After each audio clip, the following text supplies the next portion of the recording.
یہ جو مشکل وقت ہے یہ ایک پوری قوم اس کا مقابلہ کر کے جیتے گی۔ اگر گورنمنٹ آپ کو صرف کہتی ہے کہ جی اگر ہم مسجدوں میں جانا ہے تو آپ اپنے اندر فاصلے پیدا کریں، سوشل ڈسٹنسنگ کریں، اور اگر آپ نہیں کریں گے تو نقصان تو ہم سب کا ہے۔ اگر ہم جیسے جیسے کھولیں گے اور ہمیں کھولنا ہے، جس طرح ایران نے کھول لیا، ایران کے ہمارے بہت برے حالات ہیں، انہوں نے زیادہ ہمارے ساتھ سے اپنے ملک کو کھول دیا ہے کاروبار کے لیے، اور اگر مصر اس طرف نکل گیا ہے تو جانا تو ہم نے بھی ادھر ہے۔ لیکن اس کی کامیابی تب ہوگی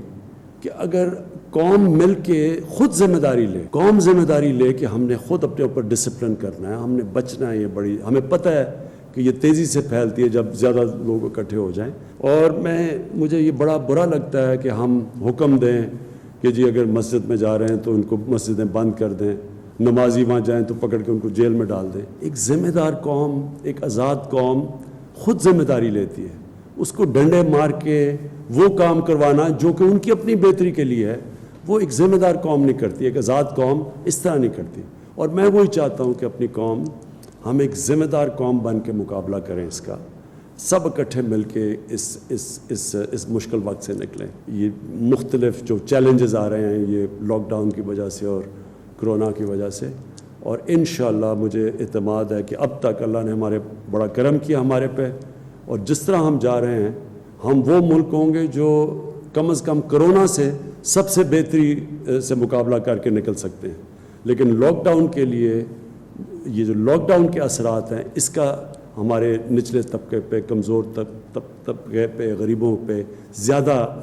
مشکل وقت آیا ہوا ہے، اور ہماری ساری کوشش یہ ہے کہ ان کے اوپر سے کم بوجھ پڑے۔ جو ہم اب تک کر کے رہے ہیں، کیونکہ ہم سب کو پہلے دن سے احساس ہے، میری ٹیم کو پوری طرح احساس ہے، جب ہمیں لاک ڈاؤن کرنا پڑا تو سارا ہمیں یہ خوف آنا شروع ہو گیا کہ امریکہ اور یورپ کا تو اور پرابلم تھا، ان کے پاس تو کوئی پیسے کی کمی نہیں ہے، اور ان کے پاس اپنے یہ جو بے روزگار لوگ ہیں ان تک پہنچنے کی مشکلات نہیں ہیں، کیونکہ وہ سب رجسٹرڈ ہیں۔ لیکن ہمارے ملک میں تو یہ بہت ایک ہمیں خوف آ رہا ہے کہ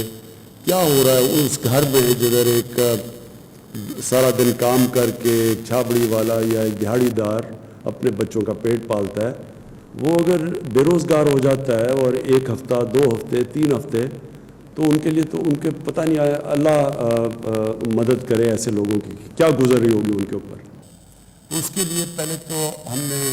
ایمرجنسی احساس پروگرام کیا۔ اللہ کا شکر ہے کہ یہ ایک مجھے خوشی یہ ہوئی کہ بہت جو مشکل وقت میں ہمارے نیچے لوگ حالات میں تھے، مجھے بڑی خوشی ہوئی دیکھ کے کہ ان میں ہم نے ایک بڑی سوچا کہ ہم کیسے پہنچ سکتے ہیں اتنے زیادہ لوگوں تک۔ ایک تو ہم پھر SMS کیمپین شروع کریں گے جس میں لوگوں کو یہ ثبوت دینا پڑے گا کہ یہ بے روزگار ہوئے ہیں، تو اس سے جو پرائم منسٹر ریلیف فنڈ میں آپ پیسہ دیتے ہیں، تو جو ہر 1 روپیہ مجھے آپ دیں گے ان بے روزگار لوگوں کے لیے، 4 روپے اسی کو میچ کرے گی پاکستان کی گورنمنٹ۔ اور دوسری طرف جو ہماری ٹائیگر فورس ہے، ان کو ہم نے کہا ہے کہ ہر یونین کاؤنسل تک یہ جا کے اپنا ایک ڈیسک رکھیں اس یونین کاؤنسل میں، اور خود جا کے دیکھیں کہ کون کون سے لوگ بے روزگار ہوئے ہیں، کہ اس میں کئی سفید پوش ہیں جو سامنے نہیں آنا چاہتے، وہ ہمارے خود جا کے لوگ لوکیٹ کریں گے، وہ فیڈ کریں گے ہمارے کمپیوٹر کے اندر، جو نادرا کے ڈیٹا بیس سے دیکھے گا کہ واقعی یہ مستحق ہے یا نہیں، اور اس کے بعد پھر یہ جو میرا فنڈ ہے اس کے ذریعے ہم ان کو پیسہ پہنچائیں گے۔